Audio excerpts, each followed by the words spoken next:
Lunes de la 12ª semana del tiempo ordinario.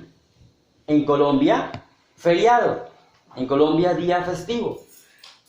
Y para hoy la liturgia en el Evangelio, que es muy rica, que es muy especial para nosotros, nos orienta hacia la experiencia propia, primero, del pueblo de Israel y segundo, de nuestra realidad.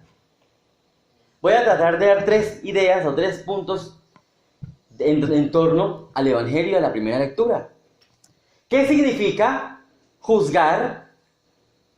¿Qué significa la viga en el ojo?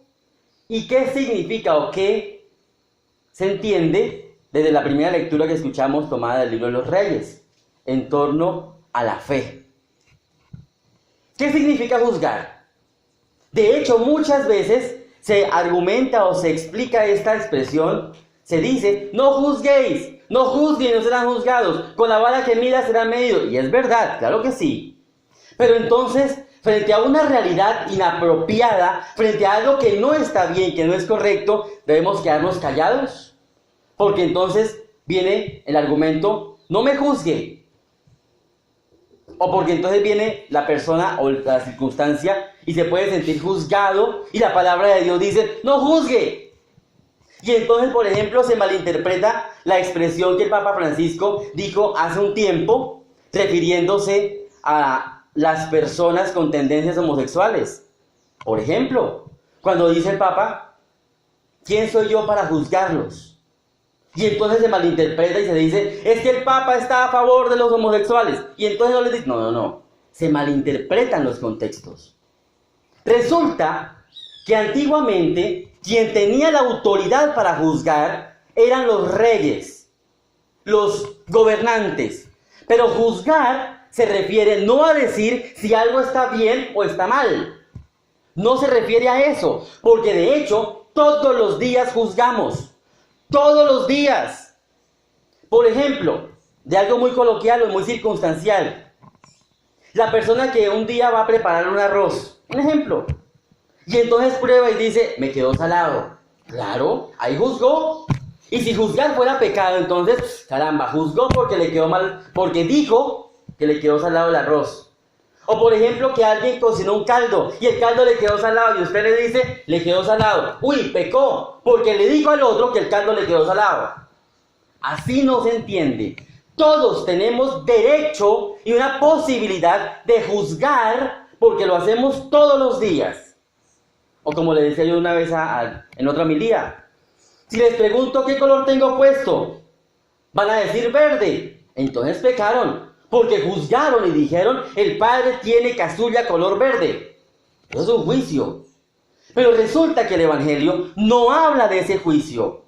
No se refiere a ese juicio. Porque todos tenemos la posibilidad de decir si algo está bien o algo está mal. Para eso Dios nos dio la capacidad de la razón, del discernimiento. Si por ejemplo alguien está mintiendo, obviamente, sin ridiculizarle, ni mucho menos, pero sí con toda la caridad, decirle, venga, por ahí no es la cosa. Eso no está bien. No es correcto. Porque la realidad no es de tapar con un dedo. Porque la realidad no es de quedarnos simplemente callados por las circunstancias.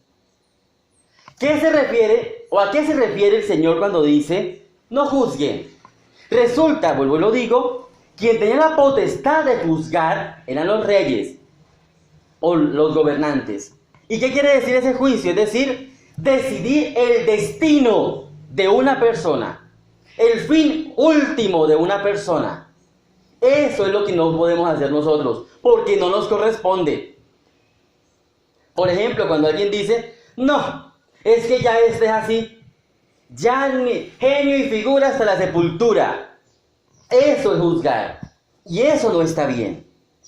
Porque estamos condenando a alguien. Estamos diciendo que esa persona no tiene cambio. Y eso no nos corresponde a nosotros. Y eso es lo que el Papa Francisco quiso decir con esa frase. ¿Quién soy yo para condenar a alguien?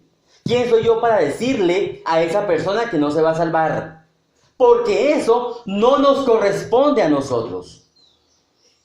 Espero que se haya entendido la diferencia. Juzgar, todos lo hacemos todos los días. Y es algo que tenemos por el juicio de nuestra razón, de nuestro entendimiento. Condenar, es decir, dar el destino final o el fin último para una persona, eso es lo que no nos corresponde. Y eso es lo que está mal. Segunda idea.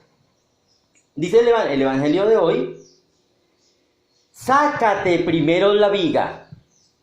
Imaginémonos el contexto y en esto pues percibamos obviamente la exageración. ¿Cómo puedes decirle a tu hermano, sácate la mota, una mota algo muy pequeño, si tienes una viga? Es una exageración bastante notoria, pero ¿a qué se refiere con ello? ¿Qué tipo de viga? Muchas veces se interpreta, por ejemplo, la viga del egoísmo, de la envidia. Pero la pregunta sería, ¿hay algo que verdaderamente cierre mi posibilidad de encuentro con Dios?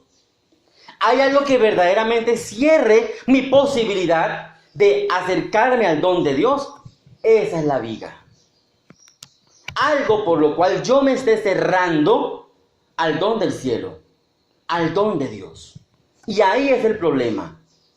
Que fácilmente, por circunstancias, muchas veces los seres humanos nos cerramos al don de Dios. Y entonces no queremos aceptar la palabra, no queremos aceptar el llamado, no queremos, sea porque cada quien puede tener su viga de manera personal. No necesariamente tiene que ser la soberbia, el orgullo. Tal vez sean los ídolos, tal vez sea una realidad personal, tal vez en alguna circunstancia. Y esa viga es la que el Señor nos invita a limpiarla, a quitarla, porque está obstruyendo mi paso hacia Dios, mi paso hacia adelante. Tercera idea. En el libro de los Reyes escuchamos precisamente un texto muy interesante en torno a un pueblo. Resulta que el pueblo de Israel como tal, toda la ciudad, todo el pueblo, los israelitas, tuvieron desde el comienzo reyes. Perdón, del comienzo no. Tuvieron reyes y el primero fue Saúl, luego David, luego Salomón. Esta mañana lo escuchaba explicado. Y resulta que el hijo de Salomón, que no se portó nada bien, dividió el reino. Bajo su gobierno, dividió el reino. Entonces, de un lado, Jeroboam, y del otro lado, Jeroboam. Dos reyes, dos reinos. Pero si vemos en el contexto del mapa, por así decirlo, la ubicación geográfica, el pueblo de Israel, la porción de Israel, era una porción muy pequeña en comparación con todos los pueblos que había a su alrededor. El pueblo egipcio, que es enorme, los asirios, que los menciona en el texto de hoy, que también es una población enorme, y que cada uno tiene sus dioses. Cada uno se enfrenta a realidades difíciles. Cada uno se enfrenta a contextos situacionales muy complejos. Por ende, situándonos en esa realidad, un reino dividido, el reino del norte, el reino del sur, es decir, dos reinos pequeñitos, donde el pueblo de Israel tenía que ver según sus autoridades, y le creían a sus autoridades porque no tenían de otra. En ese contexto, qué difícil es para ellos, o fue para ellos, mantener la fe. Porque les rodeaban muchos enemigos, porque les circundaban enemigos terribles, enormes, gigantes. Y aún así, algunos perseveraron. No era fácil. No era fácil.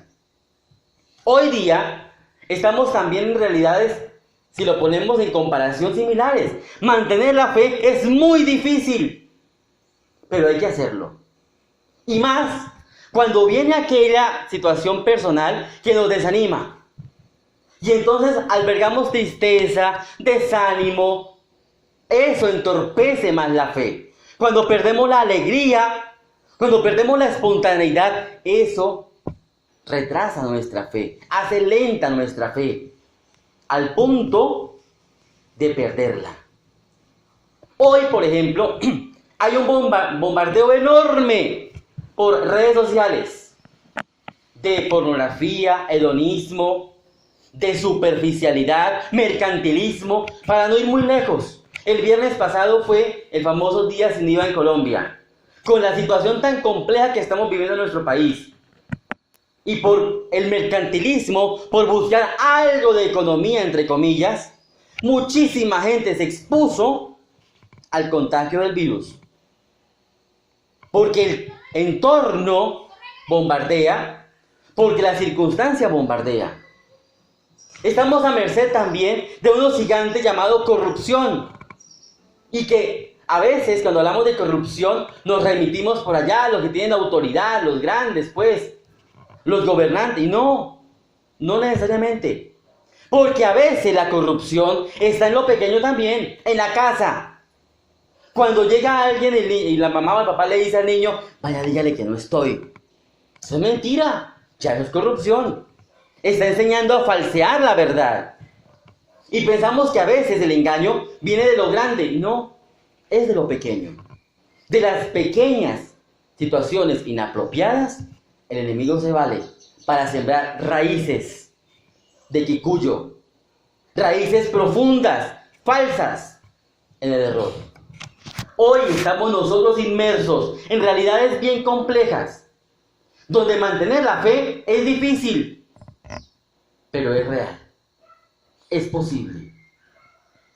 Donde a través de redes sociales, de la internet, de la comunicación, por todo lado, hay hedonismo, superficialidad, prostitución, pornografía, donde por toda circunstancia hay situaciones que simplemente lo que hacen es abajarnos en nuestra vida espiritual, debilitar nuestra fe y nuestra esperanza.